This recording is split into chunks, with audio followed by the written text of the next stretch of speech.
महेश भाऊ खराडेंचा माणुसकीचा निर्णय, पालकमंत्री दादांच्या वाढदिवसानिमित्त फळे वाटप.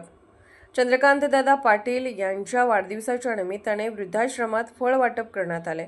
आमदार सुधीरदादा गाडगीळ, पश्चिम महाराष्ट्र अध्यक्ष मकरंद भाऊ देशपांडे, शहर जिल्हाध्यक्ष प्रकाश ढंग, क्रांतिसिंह नाना पाटील संस्थेचे अध्यक्ष महेश भाऊ खराडे यांच्या हस्ते चैतन्य वृद्धाश्रम सांगली येथे फळ वाटप करण्यात आले.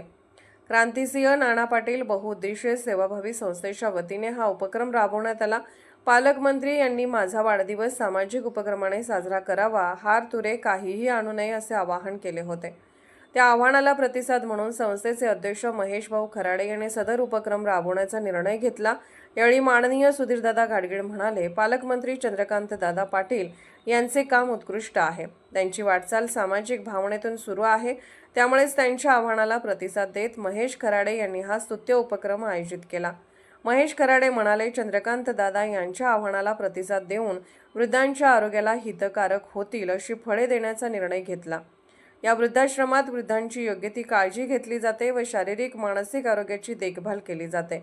यावेळी चैतन्य वृद्धाश्रमाचे अध्यक्ष प्रवीण कोडबोले, नगरसेवक लक्ष्मण नवलाई, नगरसेवक युवराज गायकवाड, नगरसेवक सुरेश वंडकर, नगरसेवक पांडुरंग कोरे, जिल्हा परिषद सदस्य श्रीकांत कांबळे, सुधाकर मोरे, रमजान कोठावले, सुरेश भंडारे, बाळासो खरमाटे, अनिल वाघ, प्रशांत शिंदे, प्रशांत पवार, अनिल खराडे, गोरख पाटील, अतुल माने, अनंत गोरे, सुभाष खांडेकर, राजेंद्र भाऊ पाटील, भुजंग पाटील, सागर पाटील, प्रशांत महाडिक, उत्तम पाटील, रामचंद्र मोरे, प्रदीप कारवेकर, सीबी भोसले, नागेश खामकर, राजकुमार शर्मा, राजेंद्र आरवाडे उपस्थित होते.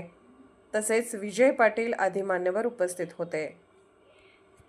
चंद्रकांतदादा पाटील यांच्या वाढदिवसाच्या निमित्तानं सांगलीतील गव्हर्नमेंट कॉलनीतील चैतन्याश्रम या वृद्धाश्रमाला आमदार सुधीरदादा गाडगीळ आणि प्रदेशचे नेते भारतीय जनता पक्षाचे मकरंद भाऊ देशपांडे या भारतीय जनता पक्षाचे शहर जिल्हाध्यक्ष प्रकाश मामा ढंग यांच्या हस्ते या वृद्धाश्रमातील सर्व वृद्धांना फळं वाटप करण्यात आले.